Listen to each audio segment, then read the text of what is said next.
तो आज मध्य प्रदेश का बजट पेश होने वाला है। वित्त मंत्री जगदीश देवड़ा आज बजट पेश करेंगे। सुबह करीब 11 बजे जगदीश देवड़ा राज्य का बजट पेश करेंगे। मौजूदा सरकार का यह अपना आखिरी बजट पेश होगा क्योंकि विधानसभा चुनाव हैं इस साल। विधानसभा चुनाव से पहले बजट में हर वर्ग को साधने की, हर वर्ग को खुश करने की सरकार की तैयारी। तो सुबह करीब 11 बजे वित्त मंत्री जगदीश देवड़ा विधानसभा में बजट पढ़ना शुरू करेंगे। हर वर्ग को साधने की कोशिश होगी इस बार के बजट में क्योंकि ये चुनावी साल है। सरकार का आखिरी बजट है।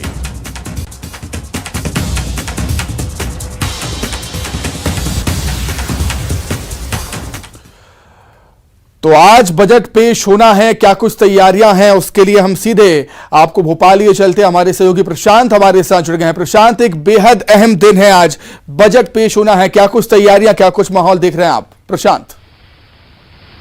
बिल्कुल बिल्कुल बिल्कुल सुमित, बहुत महत्वपूर्ण है आज का दिन। और चूंकि आज आम बजट मध्य प्रदेश सरकार का आम बजट पेश होना है 11 बजे इसी विधानसभा में, आपको बता दें कि बजट पेश किया जाएगा। और ये भी इतना भी नहीं, आपको चूंकि चुनावी साल है ये, और इस चुनावी बजट में ये भी आपको बता दें कि बहुत सारा कुछ होगा, आम जनता के लिए होगा, लेकिन चुनौती बहुत सारी है सरकार के सामने। चूंकि आय जब से जीएसटी आया है उसके बाद आय सीमित हुई है, लेकिन आय के साथ ही खर्चे लगातार बढ़े। और चुनौती ये होगी कि भाई चुनावी साल में सरकार कैसे आम जनता को, किसानों को और वर्ग को खुश करने की कोशिश करेगी। और इसीलिए हम तमाम पहलुओं पर चर्चा करेंगे। ये भी आपको बता दें कि पिछले बार के मुकाबले बजट इस बार कहीं ज्यादा बड़ा हुआ है, तो ये भी जाहिर करता है कि अर्थव्यवस्था में भी बदलाव हुआ है। अर्थव्यवस्था का आकार भी पिछले बार के मुकाबले, पिछले साल के मुकाबले बड़ा हुआ है। और जो आर्थिक सर्वेक्षण पेश किया गया था उसमें भी ये लगातार सरकार दावा कर रही है कि भाई अर्थव्यवस्था बहुत अच्छी है, आर्थिक स्थिति मध्य प्रदेश की बहुत अच्छी है।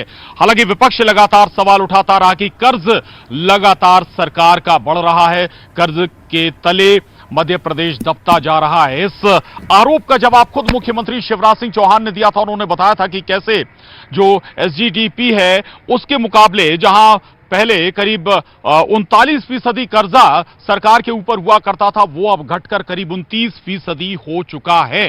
तो ये बड़े महत्वपूर्ण बिंदु हैं और इन पर चर्चा हम जरूर करेंगे। क्या तर्क वितर्क होते हैं विधानसभा के अंदर, उस पर भी हमारी चर्चा और बातचीत लगातार जारी रहेगी। खास पैनल हमारे साथ आज इस विधानसभा प्रांगण में, परिसर में मौजूद है। सबसे पहले आपको अपने मेहमानों से तारुफ करा देते हैं। अपराजिता पांडे जी हमारे साथ हैं, प्रवक्ता कांग्रेस। बहुत स्वागत है अपराजिता जी आपका। अक्षत शर्मा जी हमारे साथ हैं, वरिष्ठ पत्रकार, लगातार नजर रखते हैं, बनाए रखते हैं कि भाई क्या चल रहा है, वित्तीय मामलों में भी बहुत पैनी नजर इनकी होती है।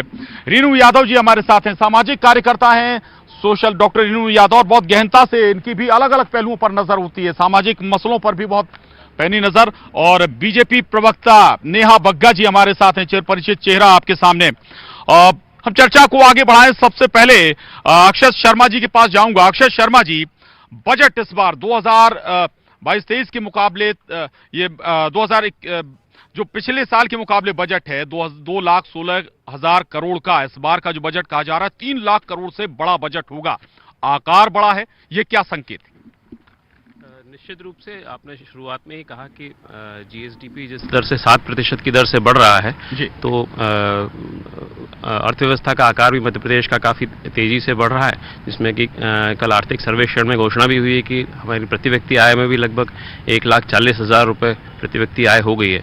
तो अर्थव्यवस्था का आकार बढ़ने के साथ साथ इस बार का बजट लगभग 3 लाख करोड़ के ऊपर होने का अनुमान जो किया जा रहा है, मुझे लगता है वो सही होगा। और जिस तरह से पिछले दिनों में इन्वेस्टर समिट के रिस्पांस आए हैं, हालांकि वो धरातल पर कितने आ रहे हैं वो और अभी आंकड़ों में और देखने का बाकी है, लेकिन अर्थव्यवस्था का आकार बढ़ने से प्रदेश की जो पूरे देश में स्थिति है उसमें निश्चित रूप से सुधार हुआ है। बिल्कुल, निश्चित रूप से अर्थव्यवस्था में सुधार हुआ है, ये दावा अक्षय शर्मा जी का है। चूंकि जिक्र हम बार बार कर रहे हैं कि भाई इस बार आकार बढ़ा है, अर्थव्यवस्था का आकार भी बढ़ा है, और इसी लिहाज से जो बजट है वो भी बढ़कर आ रहा है। चूंकि ये चुनावी बजट इसलिए कहा जा रहा है, 5वां साल सवाल है, इस पंचवर्षीय सरकार का आखिरी बजट है, तो स्वाभाविक है कि भाई आम जनता के लिए, वोटर के लिए लुभाने की कोशिश इसमें जरूर होगी। लेकिन कुछ सवाल जरूर कांग्रेस के हैं और उन सवालों के साथ अपराजिता जी हमारे साथ प्रांगण में मौजूद हैं। अपराजिता जी, सवाल लगातार आप उठा रहे हैं, आकार बढ़ गया, सीएम दावा कर रहे हैं कि भाई जो पहले से कर्जा का जो आकार था या कर्जा का रेशियो है वो भी घटा है। देखिए, सबसे पहली बात है 4 लाख करोड़ का मध्य प्रदेश पे आज कर्जा है जी। अगर आप बार बार कर्ज लेते हैं तो ये सिंपल अंडरस्टैंडिंग है कि आपका फिस्कल डेफिसिट बढ़ जाता है और आपको फिर आगे कर्जा नहीं मिलेगा। 51,000 रुपए हम पे, आप पे, हर एक मध्य प्रदेश के व्यक्ति पे आज कर्जा चढ़ चुका है। ये बजट सिर्फ चुनावी चाशनी है और कुछ भी नहीं। आप बात करिए मध्य प्रदेश में शिक्षा की, highest drop out rate Madhya Pradesh में, ये शिक्षा की हालत है। मेडिकल की आप बात करिए, आए दिन हम देखते हैं ठेलों पर, कंधों पर मरीजों को ले जाना, ये आम तस्वीर मध्य प्रदेश की बन गई है। अगर रोजगार आप नहीं दे पाएंगे, एक पूरी पीढ़ी का भविष्य आप नष्ट कर चुके हैं। आज आप क्या नया देंगे मध्य प्रदेश को? जब चुनाव पे आज लाकर खड़े हैं तो बड़ी बड़ी बातें करते हैं। ये आप सोच लीजिए, आर्थिक सर्वेक्षण कहता है 7% से ज्यादा विकास दर है। शिवराज सिंह चौहान जी हमारे माननीय मुख्यमंत्री कहते हैं 14% से ज्यादा विकास दर है। तो किसकी बात माने कि आर्थिक सर्वेक्षण की बात माने या फिर जो आप कह रहे हैं चुनावी जुमले हम आपकी बात माने? चाइल्ड बजट की ये बात करते हैं। अभी हाल ही में हमने देखी रिपोर्ट आई है, सबसे ज्यादा जो बच्चों की पोर्न क्लिप्स बनती हैं वो मध्य प्रदेश में 30,000 लोग इन्वॉल्व हैं। ये आज मध्य प्रदेश की वास्तविकता है। आज के अखबार की दैनिक भास्कर को आप देख लीजिए, कितने आज 4 साल में यहाँ पे कितनी बेरोजगारी बढ़ गई, कितने लोग स्कूल से ड्रॉप आउट हो गए। आप क्या बताएंगे आज जो ऑलरेडी एक मध्य प्रदेश के वासी नहीं है? कर्जा का मसला आपने उठाया, मैं दोबारा आऊंगा आपके पास। नेहा बग्गा जी, 2-3 बातें। एक तो एजुकेशन का मसला भी कह रहे हैं, बहुत ड्रॉप आउट रेट बहुत बड़ा हो गया है। दूसरा कर्जा जिसका जिक्र कर रहे हैं सीएम शिवराज, 51,000 रुपए हर व्यक्ति के ऊपर कर्जा है और कागज और जुबान अलग अलग बोल रही है। देखिए, सबसे पहले तो मैं ये कहना चाहती हूँ कि मध्य प्रदेश का ये जो बजट आ रहा है ये सर्व समावेशी बजट होगा। और बजट आने से पहले कांग्रेस ने जिस प्रकार से निंदा करनी शुरू कर दी है, तो जो पेसिमिस्टिक हम अपना ओपोनेंट देखते हैं उनका व्यवहार जो है वो शुरू से वैसा ही है। शुरुआत कहाँ से हुई? गोविंद सिंह कहते हैं कि वो विरोध करेंगे जो डिजिटल बजट आ रहा है, और एक तरफ इनकी पार्टी कह रही है कि 2025 तक कांग्रेस पार्टी पूरी डिजिटलाइज हो जाएगी, उनके सारे कार्यकर्ता जो हैं डिजिटलाइज हो जाएंगे। उसी प्रकार से जब कमलनाथ जी से प्रश्न पूछा जाता है कि 15 महीने का आप श्वेत पत्र लेकर आइए, तो कमलनाथ जी सामने कुछ नहीं लेकर आते।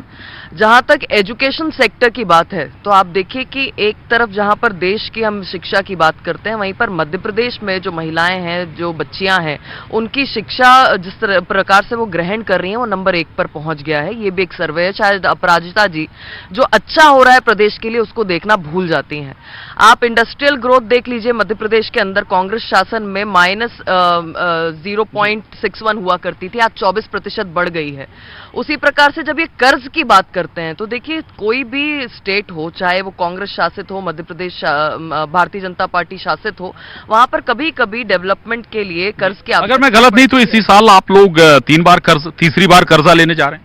देखिए, आपने अगर आर्थिक जो सर्वेक्षण कल मुख्यमंत्री जी ने रखा उसको देखा होगा, तो जहां पर कांग्रेस पार्टी कर्ज लिया करती थी आपकी आय के बराबर में, तो वहां पर लगभग जो है 39.5% हुआ करता था। आज कोविड काल के बाद भी अगर मध्य प्रदेश की भारतीय जनता पार्टी ने कर्ज लिया है तो वो 22.6% है। तो ये साफ साफ दिखा रहा है कि इतने संकट के बावजूद मध्य प्रदेश की जो जीडीपी है वो भी लगातार बढ़ रही है।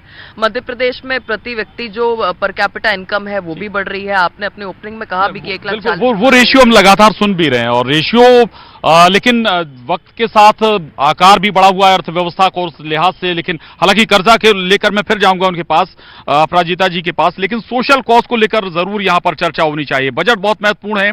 Doctor Renu Yadav, social cause के नजरिए से क्या एक्सपेक्टेशन आपकी इस बजट से हैं? जी देखिए, मैं एक आम महिला हूँ और यहाँ पर एक आम महिला को ही रिप्रेजेंट करूंगी। मेरा मानना है कि निश्चित तौर पर ये बजट बहुत बड़ा है और बहुत सारे लोगों की नज़र है। पूरे मध्य प्रदेश हम बहुत ही टकटकी लगाए इस बजट को देख रहे हैं। लेकिन देखिए, महिला के बैग में इस बजट से क्या गया, अब अगर आप खुद सोचें तो मुझे लगता है कि कुछ भी नहीं मिला। एक आम महिला अगर वो वर्किंग है, अगर वो टैक्स पेई है, एक टैक्स पेई महिला को हम क्या बेनिफिट दे रहे हैं? कोई भी बेनिफिट नहीं दे रहे हैं। एक महिला अगर टैक्स बेनिफिट का मसला तो सेंट्रल के खाते में चला गया ना। जी जी। इसके बाद अगर हम देखें कि वो महिलाएं, अगर मैं अपनी ही बात करूं, मैं साइंस एंड एजुकेशन से एक वर्किंग वुमेन हूं जो अपना घर और ऑफिस दोनों संभालती है। मेरे बैग में क्या गया? तो ना तो कुछ ऐसी मुझे सुविधाएं मिली। रिसर्च का ग्रांट लास्ट ईयर भी मैंने ये उठाई थी कि एक महिला जो साइंस या एजुकेशन में काम कर रही है उसको आप प्रमोट करने के लिए क्या कर रहे हैं। ना रिसर्च का ग्रांट बढ़ रहा है, ना कोई ऐसी एजुकेशन में सहायताएं मिल रही हैं। तो इस tariके की हमें वर्किंग फीमेल्स को जो टैक्स भी पे कर रही हैं और उनको कोई बेनिफिट भी नहीं मिल रहा है, तो उस तरीके की महिलाओं को कोई फायदा नहीं है। मुख्यमंत्री जी ने अभी लाडली बहना योजना लॉन्च की है, जिसका भी एक सीमित दायरा है कि कौन सी महिलाएं उसका लाभ ले सकती है, तो हम लोग उस दायरे से बाहर हैं। अगर कोई भी योजना आती है या तो वो लोअर लेवल को सरकार की प्राथमिकता क्या होनी चाहिए? बीपीएल जो वाकई में जिन्हें जरूरत है वो, या फिर जो ऑलरेडी टैक्स पेई है उसको भी और एक बार उपकृत कर दिया जाए? देखिए, टैक्स जो नीडी है उनको हेल्प करना, हैंड होल्डिंग करना सरकार अगर कर रही है तो बहुत ही अच्छी बात है। और लाडली बहना योजना के अंतर्गत सरकार ये कर भी रही है, 1000 रुपए पर महीने बहनों को दे भी रही है। मैं बहुत खुश हूं कि कुछ बहनें हमारी बेनिफिट हो रही हैं, बट उन बहनों का क्या जो 9 to 5 नौकरी भी करती हैं, टैक्स भी भरती हैं और उनको कोई बेनिफिट भी नहीं मिल रहा है। तो मैं कंसर्न हूं उन महिलाओं के बारे में जो कि कहीं ना कहीं हमारे देश का नाम या मध्य प्रदेश का नाम ऊंचा कर सकती है, लेकिन सरकार की तरफ से उनको कोई सहायता नहीं है। आप एक बात देखेंगे कि चाइना आज वर्ल्ड के डेवलप्ड कंट्रीज में है, वहां पर महिलाओं को और स्पेस मिलना चाहिए। मैं अक्षत जी के पास आऊं उससे पहले अपराजिता जी, एक तो महिलाओं का जिक्र यहां पर आया, दूसरा नेहा बग्गा जी ने एक और जिक्र किया, भाई इंडस्ट्रियल ग्रोथ लगातार बढ़ रही है, लगातार जो आंकड़े सरकार पेश कर रही है, लगातार लोगों को रोजगार मिला है। दूसरा ये कि महिलाओं के लिए आप लोग भी तो 1.5 साल रहे, आप लोगों ने भी नहीं सोचा कुछ? देखिए प्रशांत जी, मैंने कहा था ना चुनावी चाशनी पेश करेंगे। आज ही के अखबार में फ्रंट पेज पर है कि 4 साल में 60 लाख रोजगार घटे, तो कहां बढ़े ये मुझे पता नहीं है। नेहा जी डेवलपमेंट की भी बात कर रही थी, तो मैं इनको डेवलपमेंट मध्य प्रदेश का बता दूं। चंबल जाइए, वहां पर देखिए जल जीवन मिशन में किस प्रकार से भ्रष्टाचार हुआ है। पाइपलाइन लगा दी गई है घटिया मटेरियल से जो बार बार फूट जाती है। हर गांव की मध्य प्रदेश की यही कहानी है, जग जाहिर है। हमारे विधायक बार बार क्वेश्चन लगाते हैं विधानसभा में, इस पर कोई जवाब नहीं आता। ये आज वास्तविकता है मध्य प्रदेश की। लाडली बहना योजना की बात करते हैं, उसमें साफ बताया गया कि बाकी विकास की योजनाओं से पैसा काटना पड़ेगा, तब ये इसका क्रियान्वयन पूरी तरीके से हो सकेगा। और ये बताइए कि 150 करोड़ सिर्फ इस योजना की ब्रांडिंग में खर्च किए जाएंगे। ये है भारतीय जनता पार्टी की ढकोसलाबाजी और सो कॉल्ड डेवलपमेंट। मैं तो नेहा जी और भाजपा से सिर्फ एक सटीक प्रश्न पूछना चाहती हूं, क्या अभी तक आपने कितनी स्पेंडिंग की है? चलिए आप हमें बजटरी एस्टिमेट नहीं, रिवाइज्ड एस्टिमेट जो दिसंबर में निकलता है वो बता दीजिए। क्या केंद्र की आवंटित राशि, आज फाइनेंशियल ईयर खत्म होने को है 2020-23 का, आप ये बताइए कितनी मिली केंद्र से अभी तक आवंटित राशि? ये सब प्रश्न के जवाब आज आप युवाओं को, मध्य प्रदेश के निवासियों को देने में असमर्थ हैं। तो ढकोसलेबाजी करना बंद करिए, आंकड़ों की सही तौर पर धरातल पे लोगों के जीवन को बेहतर करने का प्रयास करिए, जो कि 20 साल में 18 साल में भारतीय जनता पार्टी नहीं कर पाई। ठीक है, आंकड़ों की बाजीगरी बीजेपी करती है। मैं आऊंगा नेहा जी आपके पास, लेकिन उससे पहले अक्षत जी, बजट पॉपुलाइज्ड बजट होगा, लोक लुभावन बजट होगा क्या? उस लिहाज से भी बताइएगा कि केंद्र ने भी अब बजट दिया है, लेकिन केंद्र ने पैटर्न को बदला है। निश्चित रूप से चुनावी वर्ष है, तो चुनाव की परछाई तो इस बजट पर हमें देखने को मिलेगी इसी। और मुख्यमंत्री कुछ घोषणाएं पहले कर भी चुके हैं, जैसा कि अभी जिक्र भी हुआ लाडली बहना योजना, उसके तहत सभी बहनों को दिया जाएगा उसमें कुछ अनुपात में, तो वो उसका बजट। देवड़ा आपसे कुछ ही देर के वाले, और उससे पहले आप यहाँ पर जगदीश देवड़ा को देख सकते हैं। सर जगदीश देवड़ा की असली तस्वीर मेरे सहयोगी कैलाश मालवी आपको ये तस्वीर दिखा रहे हैं। और आप जानते हो ये देख सकते हैं, ये बैग है, उसमें एक पहली बार मध्य प्रदेश में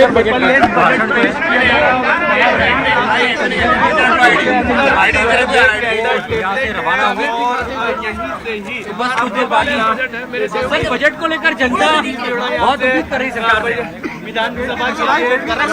थोड़ा बैठ जाइए सर बजट में कैसा होने वाला सर आज बजट कैसा होने वाला है थोड़ा बैठ जाइए बैठ जाइए सर बजट कैसा होने वाला है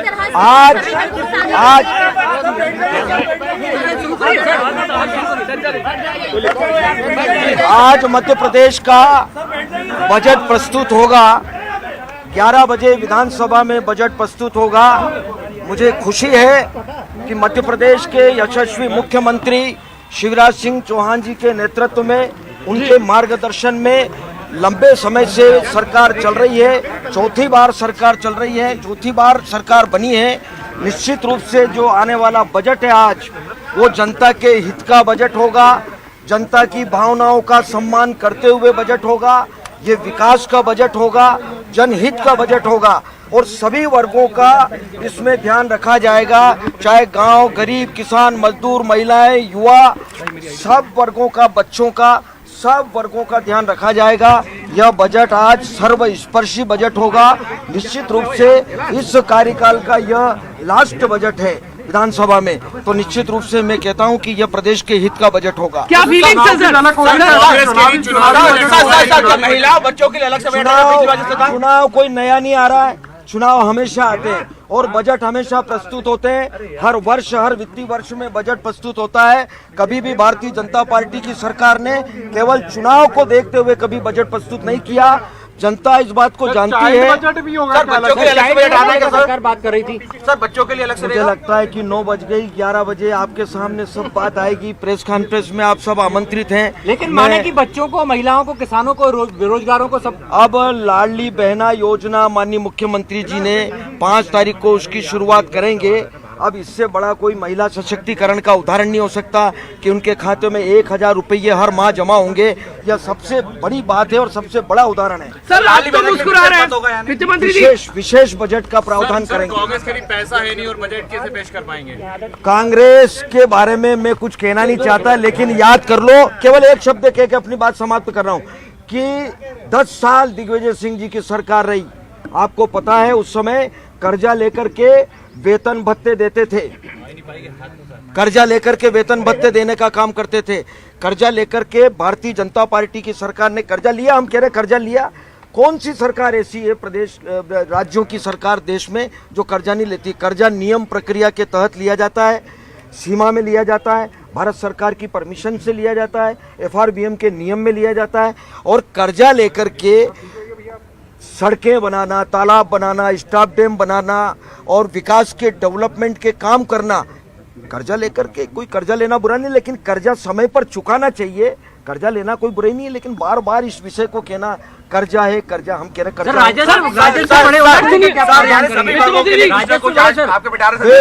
मैं कह रहा हूँ कि पूरी जनता की भावनाओं का सम्मान होगा। Thank you. ये जो बजट पेश कर रहे हैं तो आप तो मुस्कुरा रहे हैं। तो प्रदेश के वित्त मंत्री हैं जगदीश देवड़ा, उन्होंने बता दिया है कि किस तरीके का राज्य का बजट होगा। और जो सबसे बड़ी बात है कि कर्जा लेकर जो है सरकार विकास के कामों पर फोकस कर रही है, इस तरीके से संकेत भी उनकी तरफ से दिया गया है। तो आज कुछ ही देर के बाद प्रदेश के वित्त मंत्री जगदीश देवड़ा अपना बजट पेश करने वाले हैं और उसी को लेकर क्या किस तरीके का होगा, उन्होंने कहा है कि मर्मस्पर्शी जो है बजट होगा, यानी हर एक के लिए कुछ ना कुछ इस बजट में खास किया जाएगा। तो सबसे बड़ी बात है, अनुराग बात कर रहे थे वित्त मंत्री जगदीश देवड़ा से। शुक्रिया अनुराग, आपका बातचीत हमने सुनी। मंत्री जी कह रहे हैं, वित्त मंत्री जी कह रहे हैं कि समावेशी बजट होगा, हर वर्ग के लिए इस बजट में कुछ ना कुछ होगा, यानी कि ये मानकर चलिए कि बहुत हद तक किसानों को भी छूने की कोशिश की जाएगी, महिलाओं के लिए भी वित्त मंत्री जी कह रहे हैं। इसके अलावा और देखना होगा कि और कौन कौन से क्षेत्र होते हैं जहां इस बजट को छूने की कोशिश होती है। अक्षत जी के पास मैं फिर जाऊंगा, इसके बाद मैं आगे बढ़ूंगा। अक्षत जी, जिसका जिक्र हम कर रहे थे पॉपुलराइज्ड बजट, आप पूरी बात भी नहीं कर पाए थे, वही बात वित्त मंत्री जी कह भी रहे हैं। उन्होंने कहा भी कि चुनावी परछाई इस पर पड़ेगी और निश्चित रूप से सरकार को भी सभी वर्गों को ध्यान में रखते हुए सर्व समावेशी, जैसा कि उन्होंने शब्द का इस्तेमाल किया, वो करना पड़ेगा। और बात कर्ज की हो रही थी कि कर्ज लेना किसी भी किसी व्यापारी के लिए भी वर्किंग कैपिटल लगती है उसको, और बैंक यदि सुविधा देता है तो वो उसका इस्तेमाल करता है। वैसे ही राज्य के साथ भी है कि रिजर्व बैंक ने ऐसी सुविधा दे रखी है कि आप कर्ज लेके अपना कामकाज कर सकते हैं। सभी सरकारें करती हैं, उसमें कांग्रेस या बीजेपी नहीं। ये सरकार के काम करने का तरीका ही इस तरह का है कि वो कर्ज लेके और अपना उसको, जैसा भी मुख्य वित्त मंत्री जी ने कहा कि कर्ज लेना बड़ी बात नहीं है, समय पर चुकाना बड़ी बात है। बिल्कुल, ये बड़ी बात है। कर्ज लेना बड़ी बात नहीं है, समय पर चुकाना बड़ी बात है। हम सभी खास मेहमानों के पास जाएंगे एक बार फिर से, लेकिन उससे पहले एक छोटा सा ब्रेक हमें यहां लेना होगा। फौरन लौटेंगे, जाइएगा नहीं।